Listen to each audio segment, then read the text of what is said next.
Welcome! I mean, of course, the Happy Evil was ready for his third adventure.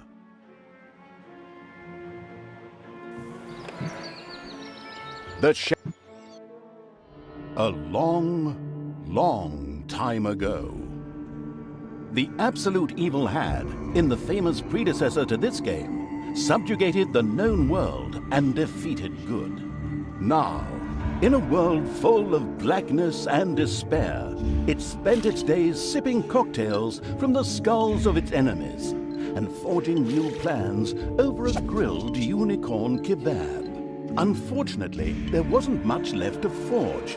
A few orc wedges, the occasional trick played on the little snots. There just wasn't anything left to conquer.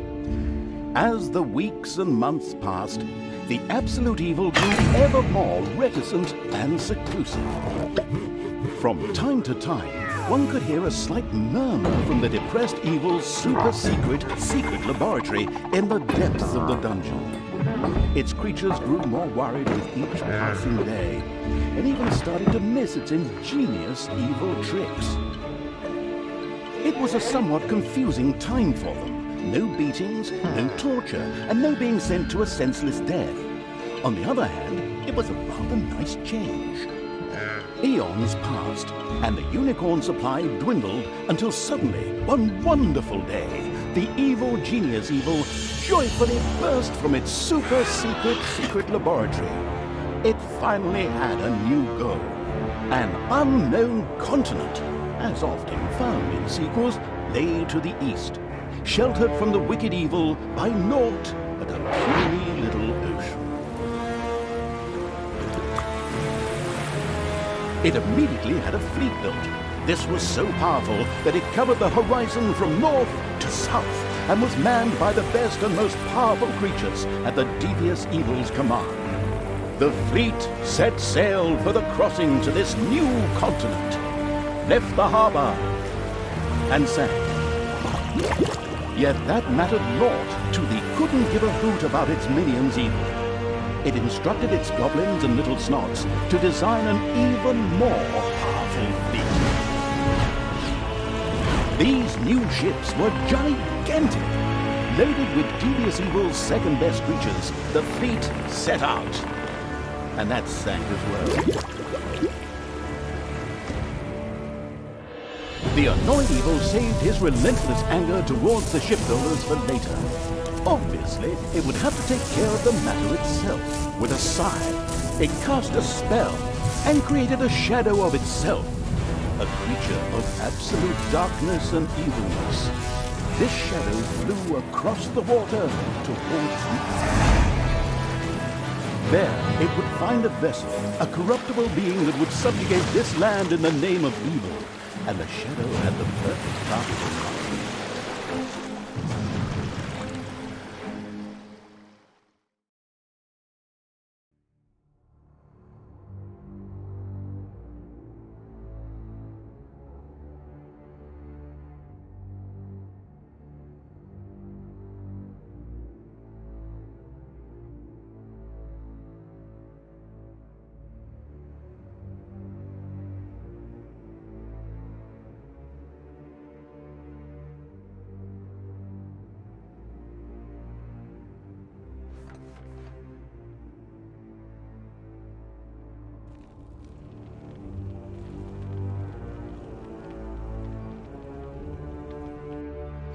The great paladin Tanos, hero of the totally Eastern Kingdoms and a repugnantly good fellow.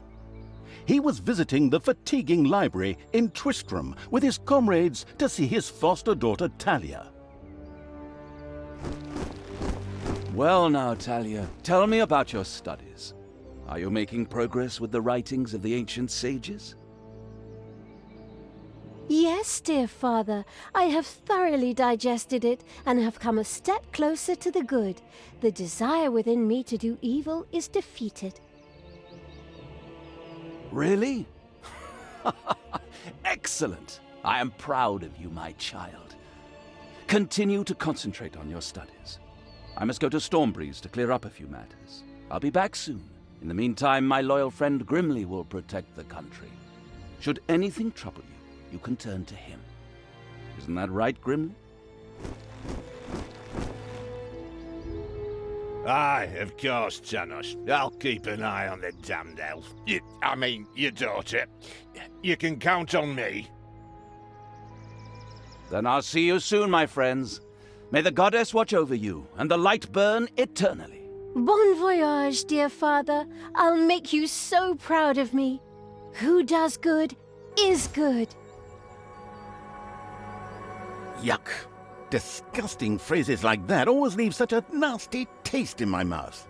These abnormally good heroes, on the other hand, had no inkling of the malignity gathered to the south. One moment a herd of sheep was peacefully grazing, and the next moment, whumph! With a fulminant explosive effect that ate up half our special effects budget, the Shadow entered the world. His target, a dark elf caught between good and evil, was very close. As the shadow of the unspeakably evil moved through the world, all around it died. Plants withered. Animals perished. Sort of like a picnic with my family.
The shadow of the far-off evil found itself very, very close to Twistram.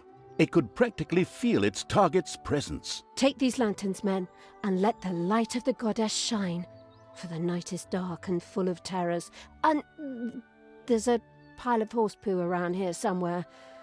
I trod in it earlier. For the darkness! I mean, for the light! Sorry, I'm still in training. Yes, well, that is somewhat suboptimal. Naturally, the shadow of the almighty evil was an incredibly powerful creature, but, well, light was a bit of an issue. It would certainly be wise to stay out of the lantern light.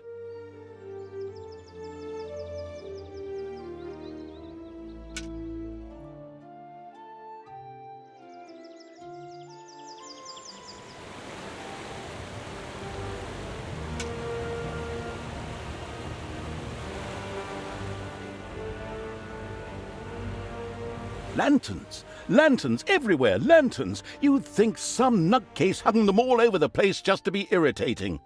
I'm supposed to be the evil one here. Whatever. The shadow of the nestled cosily before the fireplace evil was extremely sensitive to light, and would inevitably take damage from it. It was important to avoid light as much as possible.